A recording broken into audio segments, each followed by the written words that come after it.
Un feliz sábado para cada uno de ustedes. Feliz sábado. Uno debe responder feliz sábado y espera la bendición para decir amén, ¿ok? Vamos a ver si aprendimos. Feliz sábado. Dios les bendiga. Ve que sí estamos aprendiendo. Quiero que en ese momento, cuando uno viene a la iglesia, uno viene para encontrarse con Dios, amén.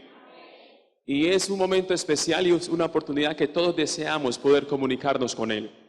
Así que quiero aprovechar esta oportunidad para que aquella persona que tenga alguna petición en especial, vamos a tener una oración. Y si en ese momento usted siente que tiene algo que decirle a Dios, se lo haga, lo diga.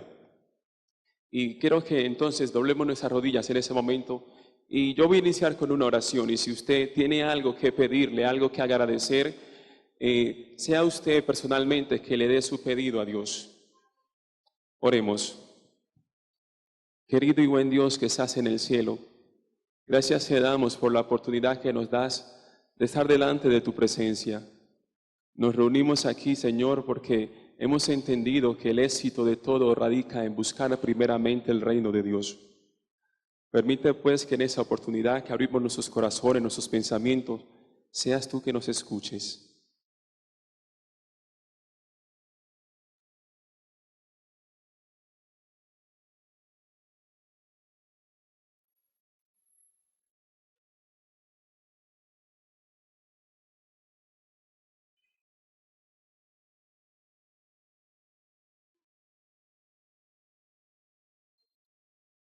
Más que petición, Señor, hoy quiero dar gracias.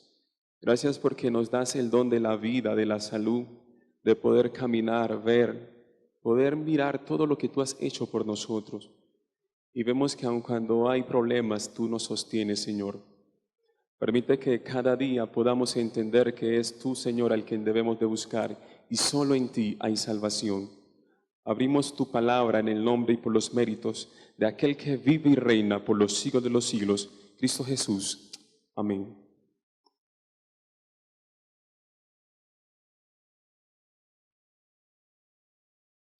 Ok. Seamos todos bienvenidos, bienvenidas. Amén. Estamos seguros que en ese lugar está la presencia de Dios. Y esta mañana hemos querido observar y estudiar algo que considero muy importante. No tendría justificación, objetivo, no tendría sentido venir aquí si yo saber si en realidad seré o no seré salvo. Es uno de los temas que más me gusta estudiar acerca de la salvación. ¿Qué es lo que debe hacer una persona para ser salva? ¿Qué debe pasar en mi vida para que yo cada día me sienta como se sentía Pablo? He guardado, he peleado la buena batalla de la fe. Por lo demás, hermano, me siento que salvo, me espera la corona de vida. Y cuando uno pregunta a las personas, levanten la mano los que se consideran salvos o los que creen que se van a salvar, casi nadie levanta la mano. Entonces eso me hace llevar a una pregunta: ¿por qué yo vengo aquí? Si se supone que yo espero la salvación y me preguntan que si voy a ser salvo, yo no levanto la mano. ¿Qué era lo que pasaba en Pablo que él se sentía salvo? ¿Qué es lo que debe pasar en mi vida para que yo cada día, sin importar qué esté ocurriendo, me sienta salvo? ¿No creen ustedes que debiésemos de sentirnos salvos? ¿Se siente usted segura, salva? Yo me hacía una pregunta. Si yo me bautizo a los 3 días, o alguien se bautiza a los 3 días, porque lo que voy a decir no es bueno que le pase a uno.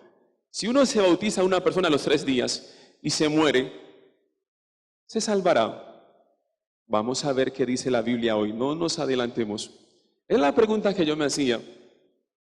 Y quiero que hoy respondamos esta interrogante a la luz de lo que dice la palabra de Dios. ¿Qué pasará con una persona si al rato de bautizarse muere? Si la Biblia me enseña que hay que buscar la santidad de Dios sin la cual ninguno verá al Señor. Vamos a ver qué dice la palabra de Dios. Saben, hablar y especular a veces es fácil, pero argumentarlo es más difícil. Y quiero que abramos nuestras Biblias. Hoy no tenemos mucho tiempo, o sea que voy a tener que decir los textos, pero ustedes los pueden copiar y los pueden consultar en sus casas. Y quiero que me ayuden y me acompañen al libro de Primera de Corintios. Primera de Corintios, capítulo 1, el verso 30. Primera de Corintios, capítulo 1, verso 30. ¿Estamos todos allí? Porque ese va a ser el texto central. Hay muchos textos que hablan sobre los pasos de la salvación, pero es el más completo que hemos encontrado. Primera de Corintios 1:30 dice lo siguiente: pero vosotros estáis ¿en quién? ¿En Cristo quién? Por favor, sigamos la lectura. Pero vosotros estáis ¿en quién? En Cristo Jesús, quien nos fue hecho por Dios, ¿qué cosa? Sabiduría. ¿Nos fue hecho qué cosa? Justificación. ¿Qué más nos fue hecho? Santificación. ¿Y qué? Y redención. Algunos llaman a la redención glorificación. ¿Cuántos pasos ve usted allí para la salvación? ¿Cuántos pasos ve usted allí? ¿Cuántos? ¿Cuál es el primero? Sabiduría. ¿Cuál es el segundo? Justificación. El tercero, santificación. Y el cuarto, ¿saben? Esos son los pasos para una salvación. Sabiduría. ¿Qué más dice allí? Justificación. ¿Qué sigue diciendo? Santificación. ¿Y qué más dice? ¿Saben por qué Pablo se sentía seguro? Vamos a confirmarlo. Vamos a ir un poquito más adelante, al capítulo 6. Capítulo 6, el verso 9 al 11. Pablo allí da unas características de qué debe hacer una persona para ser salvo, para tener la salvación. Y miren lo que dice el verso 9. ¿No sabéis que los injustos no heredarán el reino de Dios? No erréis, que ni los fornicarios, ni los idólatras, ni los adúlteros, ni los afeminados, ni los homosexuales, ni los ladrones, sigue diciendo, ni los ávaros, ni los borrachos, maldicientes, estafadores, ninguno de ellos heredarán el reino de Dios. Pero miren las palabras que nos dicen especialmente a nosotros. Estos eran ¿quién? Algunos. ¿Saben por qué eran algunos? Porque ya habéis sido ¿qué? Lavados. Ya habéis sido lavados, es decir, hemos sido bautizados, hemos sido santificados, habéis sido ¿qué? Justificados en el nombre del Señor ¿quién? Y por el Espíritu ¿qué? Miren que se repiten las mismas palabras. Justificación, santificación, ¿y qué más dice allí? Redención. Y si usted estudia bien, también está la sabiduría. Y ahora vamos a verlo. Para estudiar este tema de la santificación o de la salvación, quiero que nos basemos en algo muy impactante, y es el tabernáculo. ¿Saben ustedes que lo que dice el libro de Primera de Corintios, lo que acabamos de leer al principio, 1:30, se ve y se observa todo en el santuario? El primer paso que nosotros leíamos era la sabiduría, ¿sí o no? Sabiduría era el primer paso o es el primer paso para la salvación. Y ese primer paso nosotros lo podemos ver allí. En todo esto que es el tabernáculo o santuario. Dice el libro de la historia de la redención en el capítulo 19 que el santuario terrenal fue una réplica exactamente igual a la que había donde o la que hay donde en el cielo, y que como es una réplica de la que hay en el cielo, Dios tuvo que darle cada detalle a ¿quién? A Moisés. A Moisés ni a sus hombres se les permitió ingeniar algo acerca de ¿quién? Todo lo que usted va a ver aquí fue dado especialmente por ¿quién? Por Dios. Era tanto la ayuda divina que Dios tuvo que darles un dote más de sabiduría para que pudiesen llevar a cabo todo aquello que Dios había mandado. Y saben, me llama la atención lo que había en aquel lugar. En aquel lugar usted podría ver que siempre estaba en el centro del campamento. Y ese lugar tenía 3 lugares, podríamos llamarlo. Tenía la parte donde usted encontraba el atrio. Y tenía un compartimiento que se subdividía en 2, y era el lugar santo y el lugar santísimo.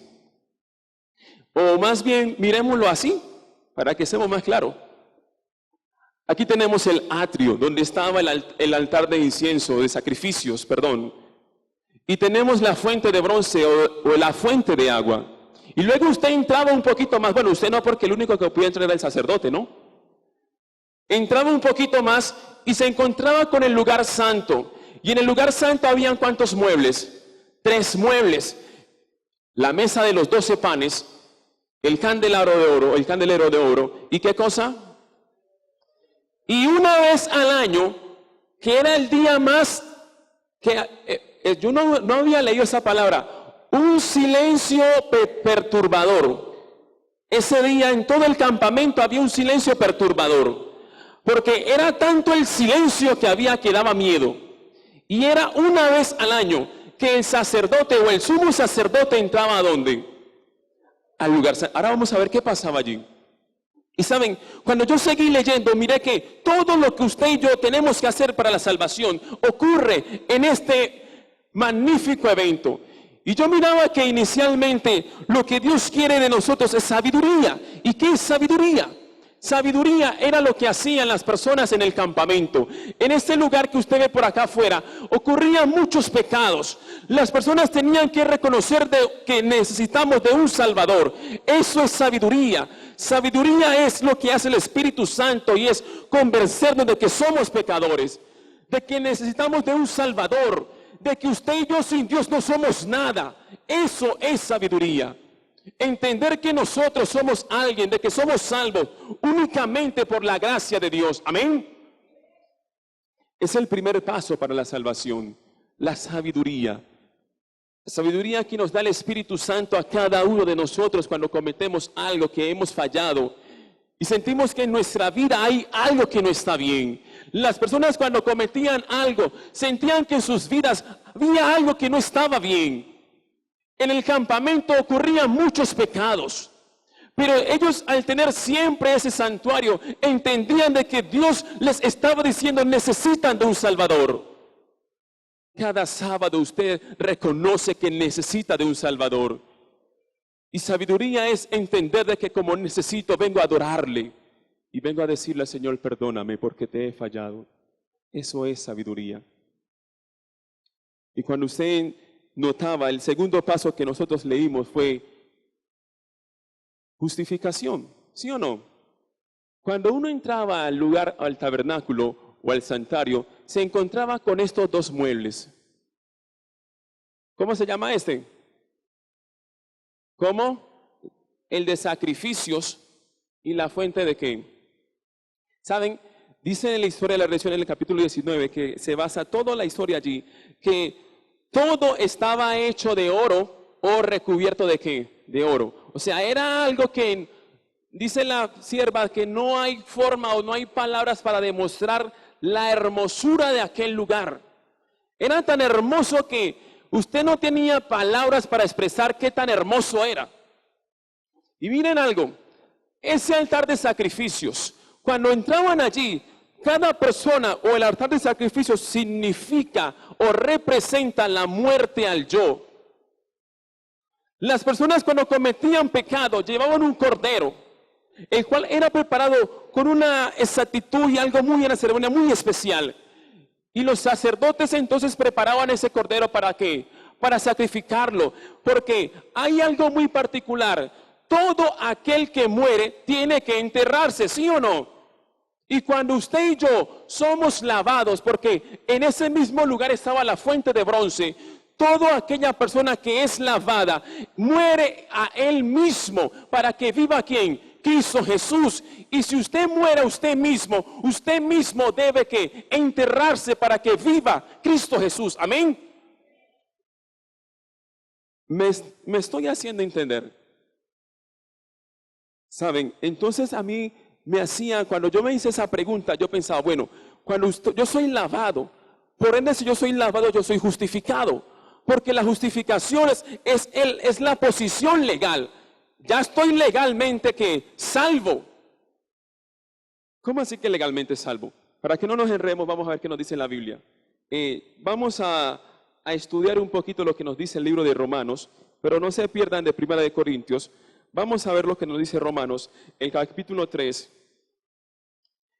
el verso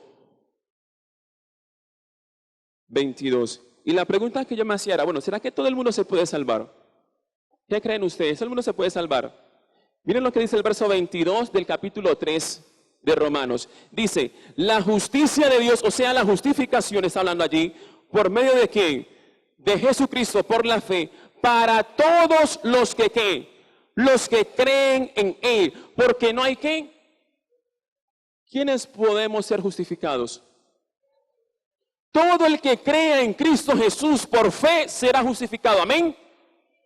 La justificación no la tenemos por nuestros méritos, es únicamente por creer en quién, en Cristo Jesús. Y mire cómo termina diciendo el verso 28. Así concluimos que el hombre es justificado ¿por qué? Por la fe, sin las obras de qué. Es decir, usted y yo podemos hacer hasta misa. Pero si no reconocemos de que necesitamos de un Salvador y no creemos en Él, nunca seremos ¿qué?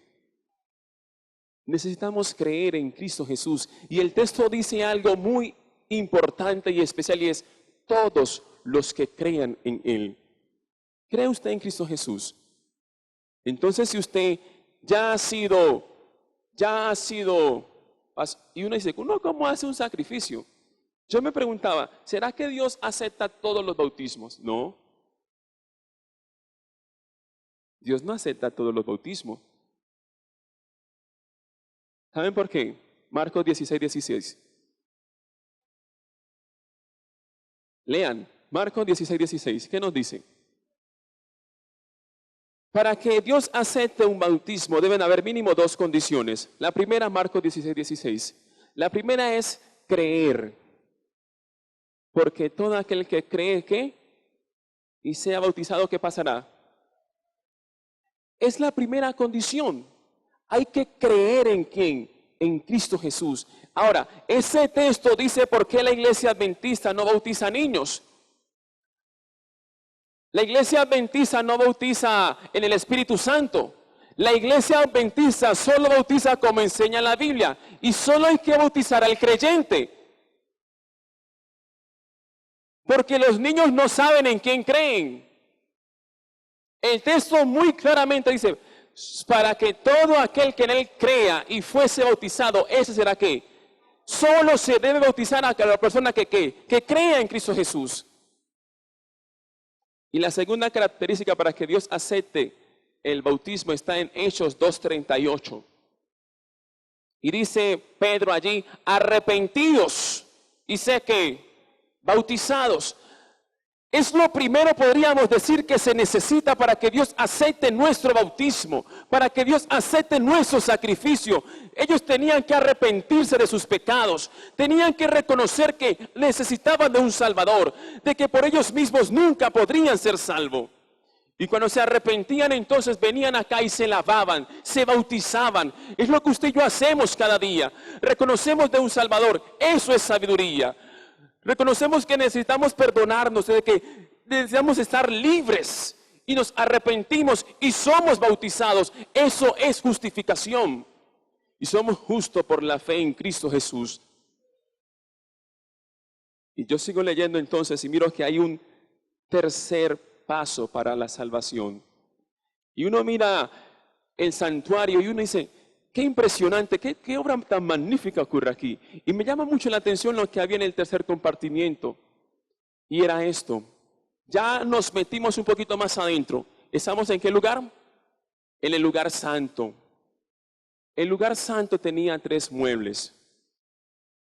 ¿Cómo se llamaba este? La mesita ¿con qué? Y acá el altar de incienso.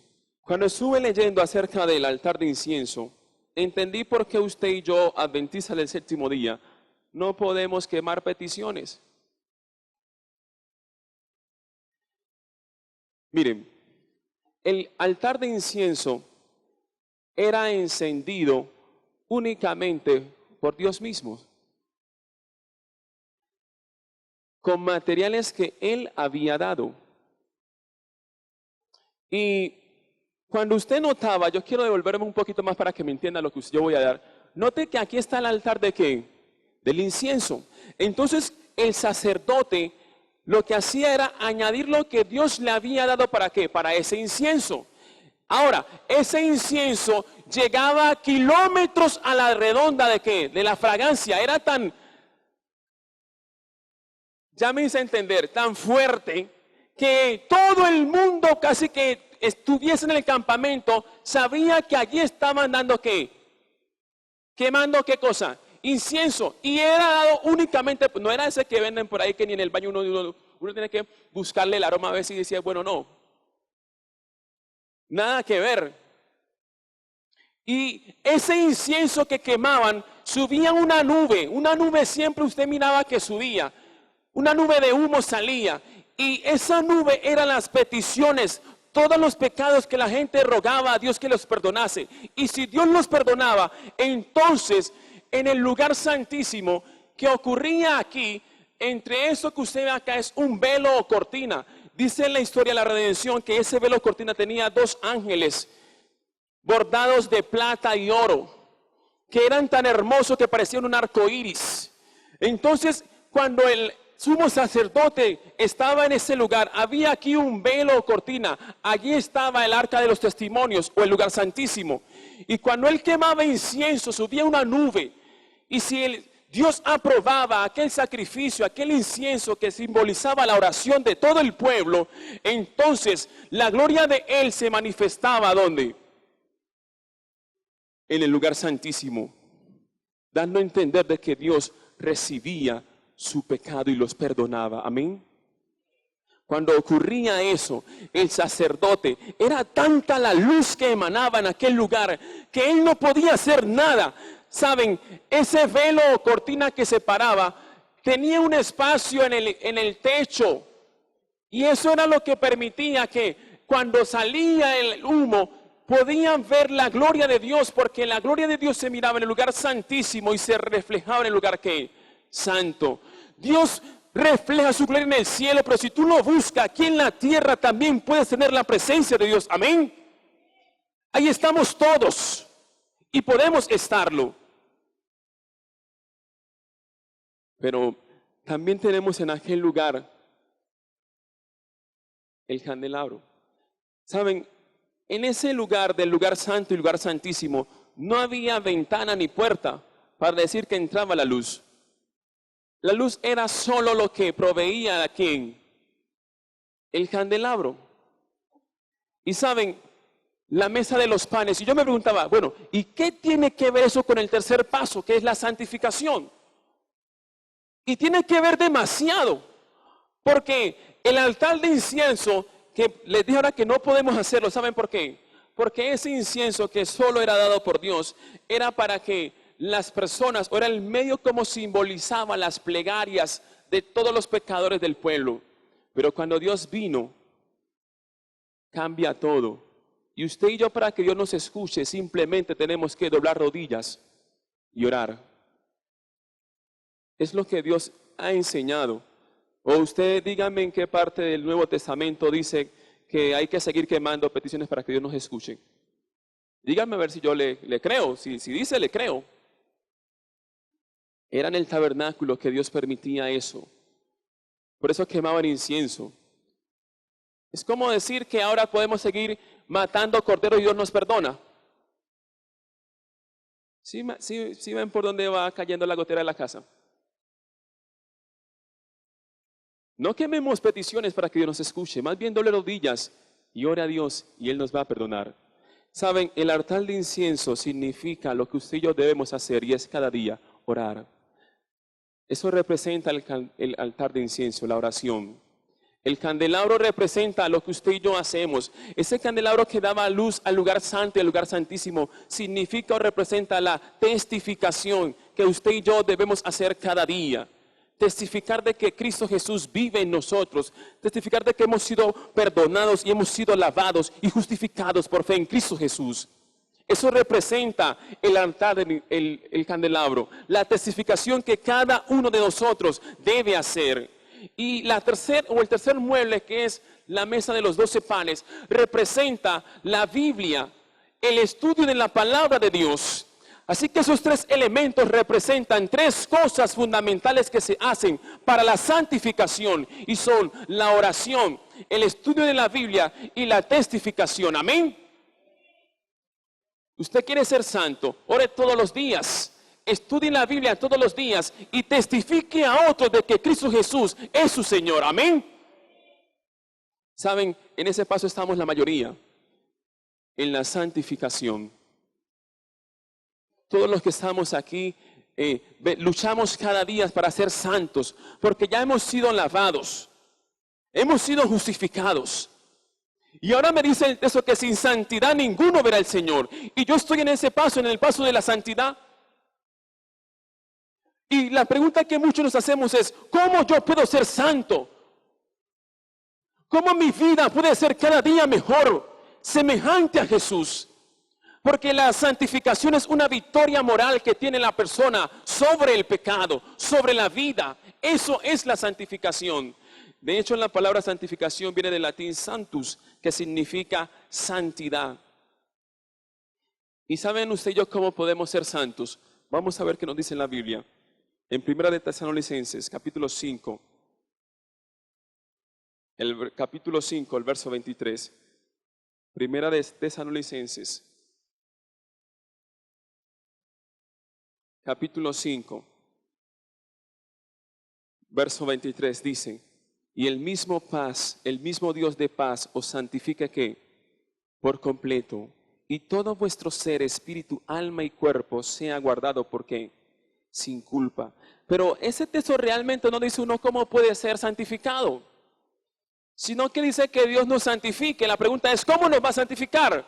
Sigamos más adelante, Primera de Pedro, capítulo 1, verso 16. Y dice la palabra de Dios, 1:16 de Primera de Pedro: sé santos porque yo ¿qué? Soy santos. Dios me dice que Él me quiere santificar. Y luego me dice, hay que ser santos porque Dios es ¿qué? Es santo. Ah, y saben, les decía ahora que había un día en el cual había mucho temor. ¿Saben por qué había mucho temor? Porque cuando el sacerdote entraba al lugar santísimo, era para ver si Dios había aprobado todos los sacrificios de un año. Durante todo un año Él quemaba sacrificios y quemaba incienso. Y en un día en especial era la respuesta de Dios a ver si se había o no aceptado ese sacrificio. Parece que es muy similar a nuestras vidas. Durante toda una vida venimos aquí a la iglesia y la pregunta que nos hacemos es, ¿será que Dios aceptará mis pecados? ¿Será que Dios habrá perdonado mi vida? ¿Será que realmente Dios me va a aceptar? Y tenemos duda, temor, porque así como había en aquel entonces duda y temor, lo tenemos nosotros, porque no sabemos si Dios nos ha perdonado. Y saben, ese día en especial, todas las personas quisieran escuchar un ruido, una palabra, porque sabían de que si el sacerdote no se movía, no hacía nada, si no sonaban las campanitas, era porque o el pueblo estaba en pecado o el sacerdote estaba aquí en pecado y por ende estaba muerto. A veces pasa así con nuestras vidas. El pecado hace que vivamos en temor, de que dudemos si realmente seremos salvos o no. Así que cuando usted miraba, y yo me hacía esa pregunta, y miren algo muy importante lo que pasa con el pecado. Los pecados de hombres buenos, cuyo comportamiento general es digno de imitación, resultan especialmente ofensivos para Dios. Permiten que Satanás triunfe, que perturbe a los ángeles de Dios con los fracasos de sus instrumentos elegidos y da a los impíos ocasión de manifestar arrogancia delante de Dios. Ese que es cristiano.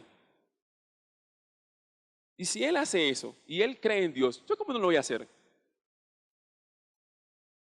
Ella es cristiana. Mira cómo se viste. Ustedes y yo somos instrumentos elegidos por Dios.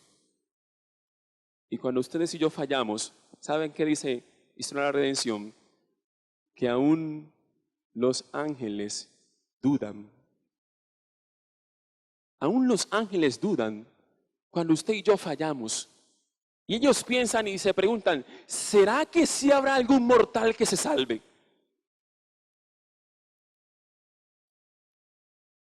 ¿Será que sí podrá salvarse alguien? Porque usted no ha creído, pero usted realmente, yo somos elegidos, somos instrumentos de Dios. Pero cuando nosotros fallamos, los ángeles dudan y Satanás entonces triunfa en nuestras vidas.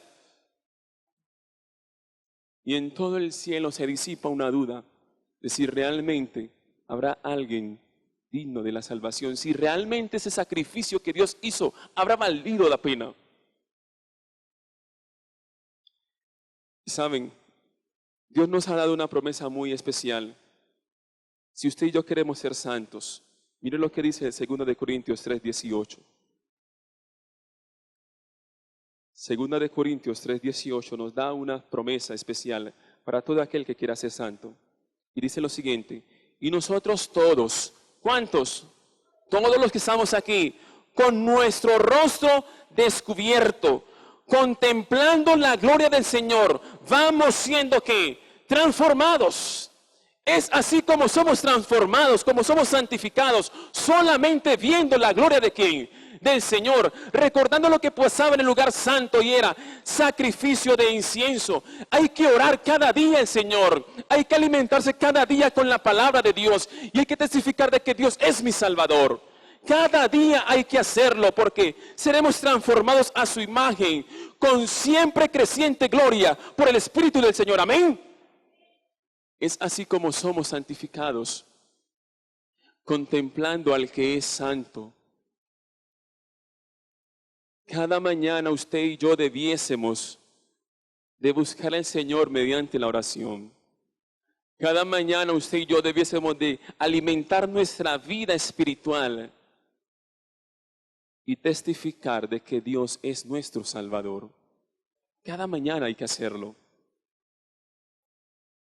Saben, es difícil saber si usted y yo nos podremos salvar 3 días después de bautizados.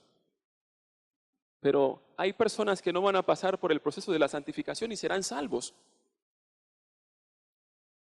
¿Saben? Eso lo recuerda. Esa pregunta. ¿Dónde está el ladrón arrepentido de la cruz? ¿En el cielo o sus huesos por allá en una cruz o enterrado? ¿Quiénes decimos que el ladrón en la cruz está en el cielo? No levanten la mano porque puede venir un rayo y se las tumba. Miren, la Escritura dice algo así. De cierto te digo hoy, coma. Presta atención. De cierto te digo hoy, coma. Y me han enseñado que la coma es una pausa, ¿no? Estarás conmigo que. Pero los católicos dicen, de cierto te digo, coma, hoy estarás conmigo en el paraíso. ¿Sí ven la diferencia? Es decir, Jesús le dice, hoy, yo le digo a usted hoy, nos vemos después. Es lo que Dios le está diciendo. Hoy, ese día le dijo, estarás conmigo cuando. Y estarás, ¿en qué tiempo es? En futuro. Pero ellos le colocaron la coma como para que vieran que cuando uno muere, ¿va a dónde? Al cielo.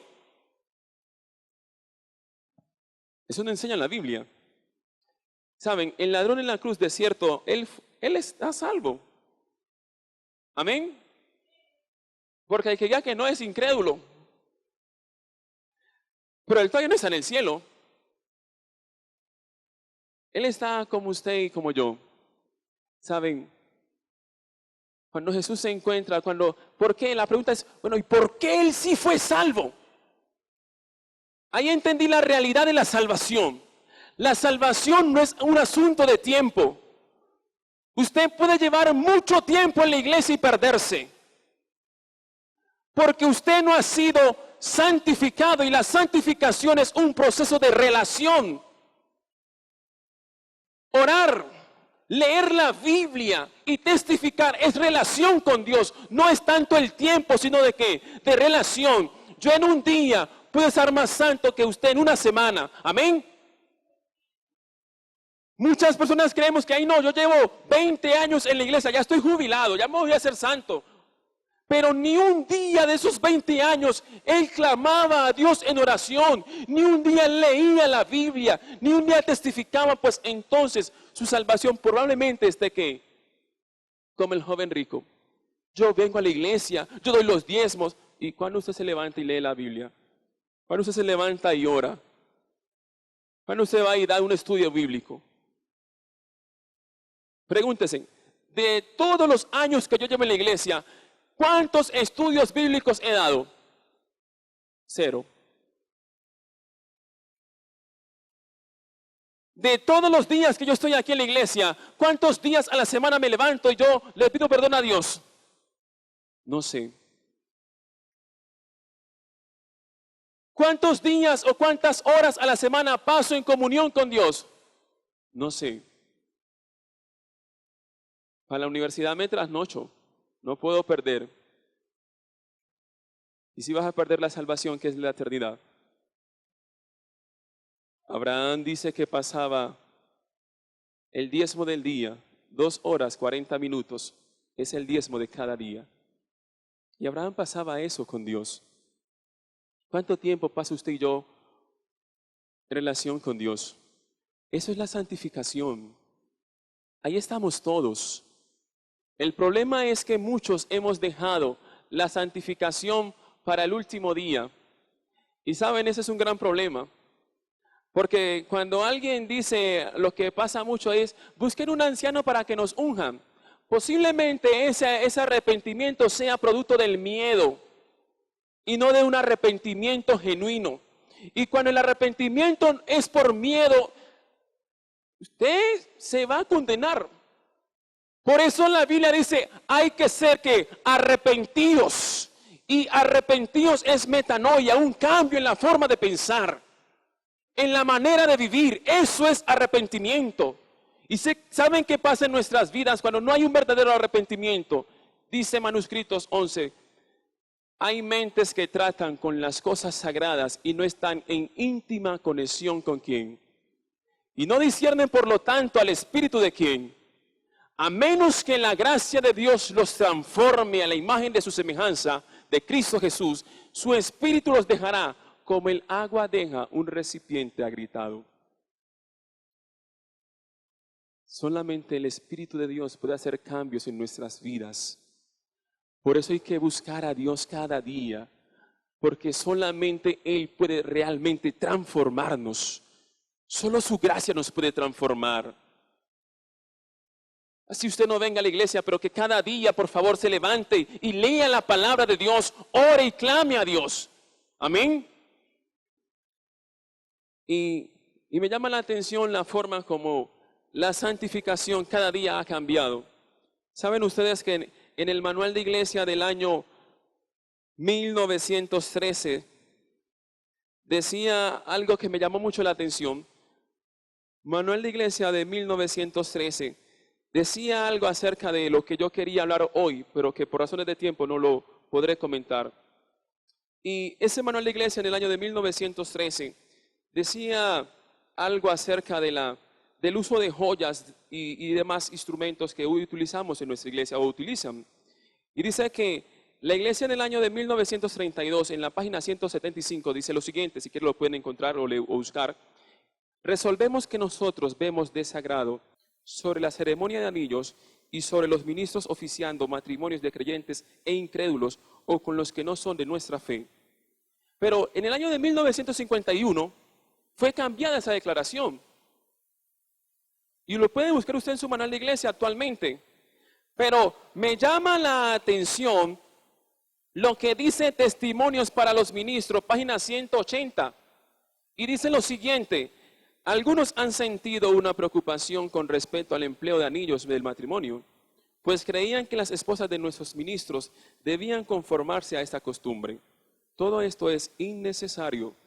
Tengan las esposas de los pastores el anillo de oro que une sus almas a Cristo Jesús, un carácter puro y santo, el verdadero amor, la mansedumbre y la bondad, que son el fruto que lleva el árbol del cristiano.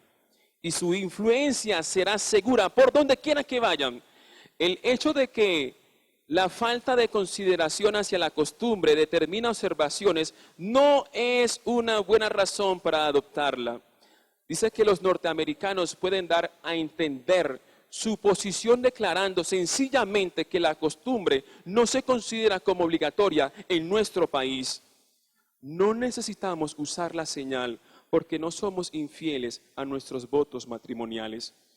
Y el uso de anillo no sería ninguna evidencia de que realmente somos fieles. Tengo una profunda convicción sobre este proceso de fermentación que parece estar en marcha entre nosotros para inducirnos a conformarnos a las costumbres y a la moda. Y termino diciendo, testimonio para los ministros, ni un solo centavo debiera gastarse en un anillo de oro para testificar que estamos casados.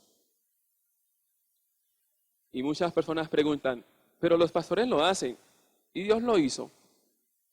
Que sea Dios el que les bendiga y que cada día podamos estar santificados. Un feliz sábado para todos.